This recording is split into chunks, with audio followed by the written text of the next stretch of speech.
The Creatures of Night by Hubertus the Bald. Translated from Latin by his brother in prayer, Fratre Johann Marcus. Of monstrosity. You who read me know that night engenders monsters, and that night creatures exist.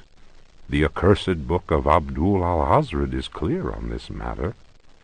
That is not dead which can eternal lie.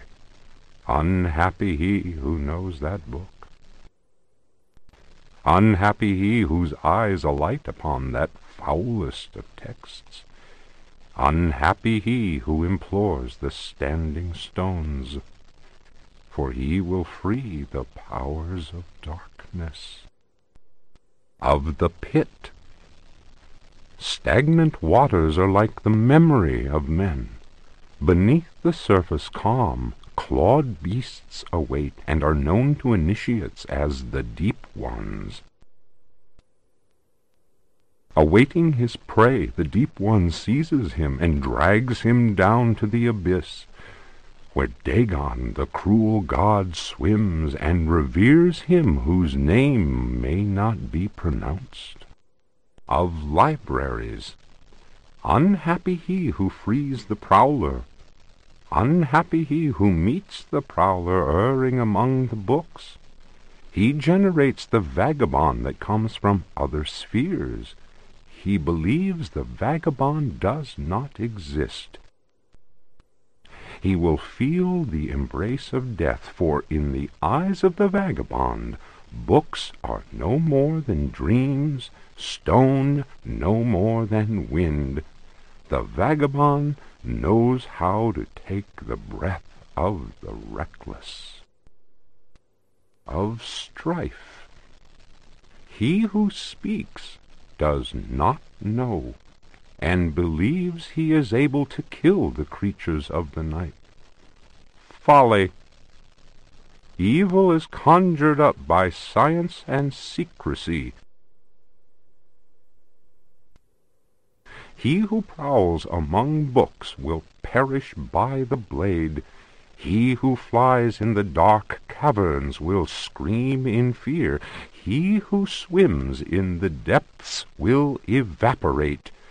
But he who believes he knows nothing. He who knows says nothing. Of death. There are domains more terrible than death. That is not dead which can eternal lie. Each creature is conjured up and is not dead, but returns to the origins. A monster, a science. Steel kills the vagabond who never dies.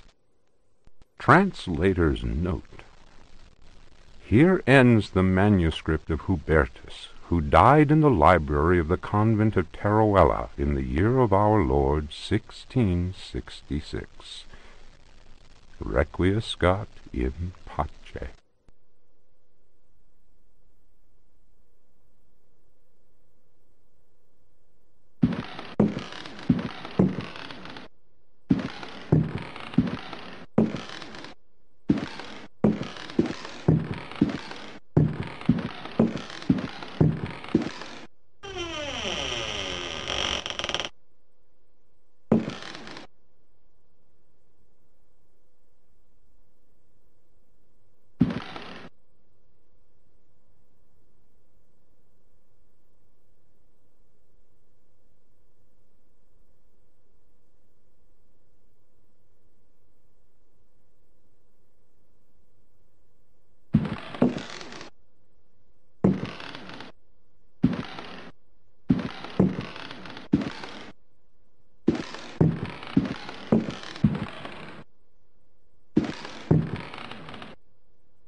The Book of Yael, Signs of Stone, Eucharistic Rituals of Forbidden Cults.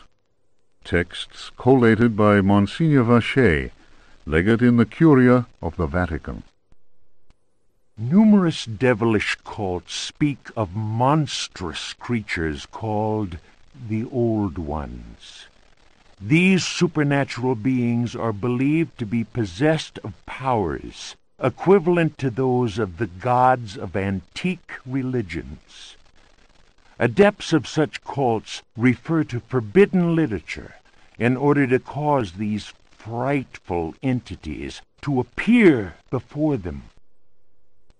What serious student of folk myths has not come across the names of Cthulhu and Shub-Niggurath? It must be said that these creatures wield tremendous power and are difficult to control once they have been unleashed into the world. Those who serve He who goes in shadows protect themselves with signs of stone, carved into the walls of houses or engraved on various objects. For those misguided servants of evil, the best protection appears to be that afforded by the sign of the most ancient gods, engraved in Manar stone, a heavy material said to be disagreeable to the touch. The sinful practices of those who fall into such errors can only lead to the darkest of despair, and are a mortal danger to the soul. Such monsters as those invoked by these foolhardy individuals are engendered when reason drops its guard. Man is easily tempted into perversion. It is why we must forever remain alert and renounce Satan with each breath we take. His ways are infinite in number.